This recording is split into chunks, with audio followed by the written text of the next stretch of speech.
Guys আমার সামনের এই প্লেয়ারটা আমার টিমমেটকে পিছ থেকে ফায়ার দিচ্ছিল, তো এটাকে আমি হেডশট দিয়ে ডাউন করে দিলাম। আমি ফিনিশ করতে যাব তখন আমার টিমমেট বলতে আছে দাঁড়ান ওকে লাল কার্ড দিয়ে দেই, তো লাল কার্ড দিয়ে ওকে ফিনিশ করে দিল।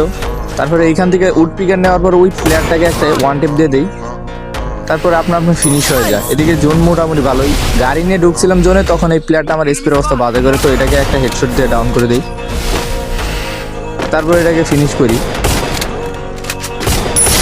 ফিনিশ করার পর এদিকে যাচ্ছিলাম, তখন মনে হলো যে এখানে একটা প্লেয়ার আছে, কিন্তু কোথায় আছে বুঝতেছি না। পরে দিকে এখানে এটাকে ওয়ান টেপ দিয়ে দিই। এখন লাস্ট পজিশনে চলে আসি, এখানে আমার সামনে একটা প্লেয়ার আছে আর আমার সব টিমমেট কিন্তু চাঙ্গে, তো এটাকে ওয়ান টেপ মেরে দৌড় দিয়ে এখান থেকে আরেকটা প্লেয়ার রাশ করে, তো এটাকে ওয়ান টেপ ট্রাই করি বাট মিস হয়ে যায়।